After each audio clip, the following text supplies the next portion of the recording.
To take stock, I'm going to talk now to our correspondent Gulliver Cragg, who joins us live from Kyiv. Gulliver, much more positive news of late from the front lines. Is it really that positive, though, or could the situation potentially reverse again? I think it's very, very hard to predict what's going to happen in this war because of the way that technology changes the way that things go, and it's very hard to predict who's going to come up with the latest innovation that we maybe don't even know what it is yet that's going to cause one side or the other to get an advantage. But certainly the news has been much better from the front lines for Ukraine in the past couple of months. They have taken back more territory from Russia than the Russians have taken from Ukraine, and perhaps more importantly, they've really stepped up their campaign of long-range strikes into Russia, hitting St. Petersburg, hitting so many oil refineries that it's estimated that they keep Russia's oil refining and export capacity, because they're hitting ports as well, at a sort of level of minus 20% what it would be without those strikes.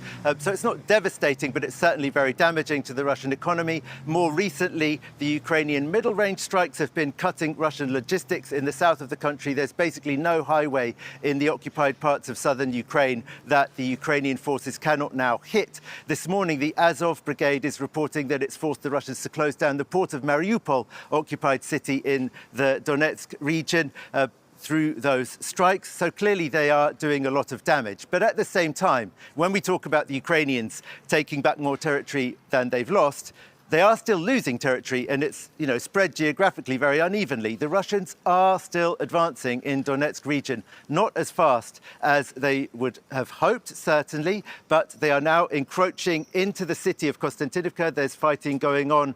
Numerous reports attest to this inside the city itself. And as for the really key Ukrainian-held cities in Donetsk region, Slovyansk and Kramatorsk, more and more areas of those cities are being subjected to compulsory evacuation for families with children, because it's getting more and more dangerous to be there as glide bomb strikes and drone strikes increased. The Russians haven't given up on their ambition of taking the rest of Donetsk region, and for now they are still advancing there. So I do think it's quite important, and some Ukrainian officials have been saying as much, not to get carried away with the kind of wave of optimism that's taking over the country, tempered of course all over the country anyway by the long-range Russian missile strikes that are hitting cities like Kyiv worse and worse every time. Gulliver, I mentioned right at the top there that comparison being made between the two wars, between this war and World War I. Ukrainians, though, perhaps making much less of that comparison than Western media. Why is that?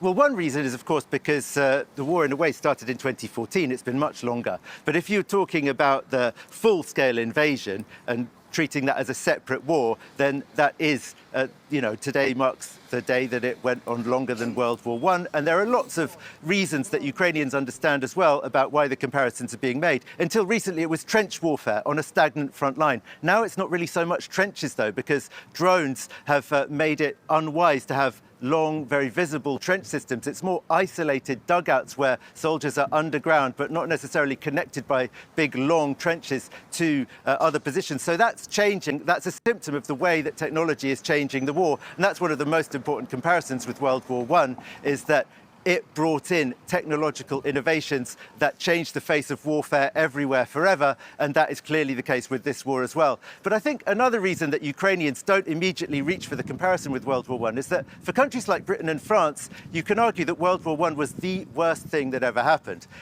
Hundreds of thousands of dead in all of the countries that took part on the winning side and on the losing side. For Ukraine, although there were also hundreds of thousands of dead here, it's less clear, because what happened afterwards with the continuation of warfare, with the civil war in the nascent Soviet Union going on very much on the territory of Ukraine, and then in the 1930s, the massacre by starvation of 4 million Ukrainians, that's seen as a far greater tragedy. So it's less clear to them that this is a sort of benchmark of horror that you reach for when thinking about history, as World War I is for countries like Britain or France. Gulliver, thanks so much. Gulliver Cragg, our Ukraine correspondent, talking to us live there from Kyiv.